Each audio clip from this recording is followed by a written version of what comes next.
हिंदी ब। आज हम इसके 7वें पद का अध्ययन करेंगे। पोथी पढ़ी पढ़ी जग मुआ, पंडित भया न कोई, एके असिर पीव का, पढ़े सो पंडित होई।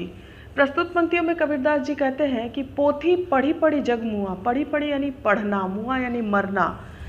प्रस्तुत पंक्तियों में कबीरदास जी कहते हैं कि ये संसार, जग अर्थात जगत, पोथी पढ़ पढ़ के मर रहे हैं, परंतु पंडित भया न कोई, कोई भी पंडित अर्थात ज्ञानी नहीं बन पाया है। एके असिर पीव का, पढ़े सो पंडित होई। एके असिर, असिर अर्थात अक्षर, पीव अर्थात प्रेम का, पढ़े यानी पढ़ना, सुपंडित होई।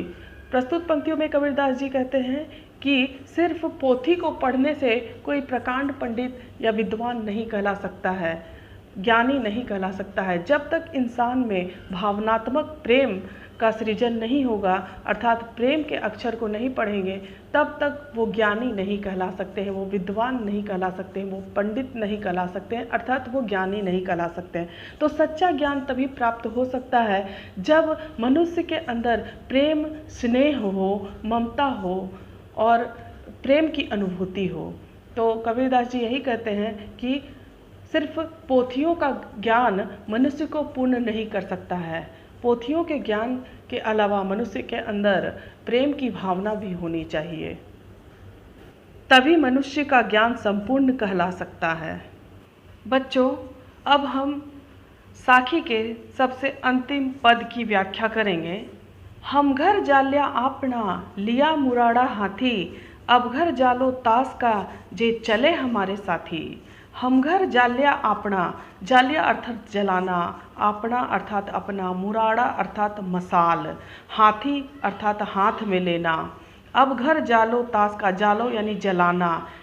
प्रस्तुत पंक्तियों में कबीरदास जी कहते हैं कि हम घर जाल्या अपना, अर्थात हमने अपने मोह माया रूपी घर को त्याग दिया है, जला दिया है अपने हाथों से, और मोह ममता को त्याग दिया है। लिया मुराड़ा हाथी, और अपने हाथों में एक मसाल ले लिया है, वो ज्ञान का मसाल है, वो भक्ति का मसाल है। अब घर जालो तास का, जे चले हमारे साथी। और प्रस्तुत पंक्तियों में कबीरदास जी कहते हैं कि अपने मोह माया को त्याग करके जीवन को एक उद्देश्य के पथ पर ले जाने के लिए वो आह्वान करते हैं सभी लोगों से, और कहते हैं कि ये मोह माया और बंधन को त्याग करके अपने कर्तव्य के पथ पर जो आगे बढ़ेंगे, अपने हाथों में मसाल लेकर के जो ज्ञान के पथ पर आगे बढ़ेंगे, जो अपने जीवन का एक लक्ष्य निर्धारित करेंगे, वही हमारे साथी होंगे। और सब कोई को आह्वान करते हैं कि सभी मोह माया को त्याग करके, अपने सांसारिक जीवन को त्याग करके, अपने हाथों में एक ज्ञान का प्रकाश लेकर के, एक ज्ञान का मसाल लेकर के अपने जीवन को एक लक्ष्य की ओर आगे बढ़ाना चाहिए और अपने कर्तव्य के पथ पर आगे बढ़ना चाहिए।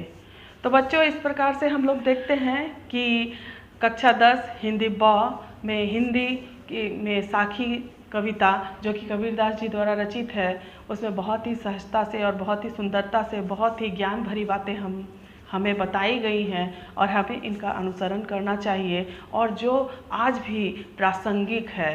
धन्यवाद।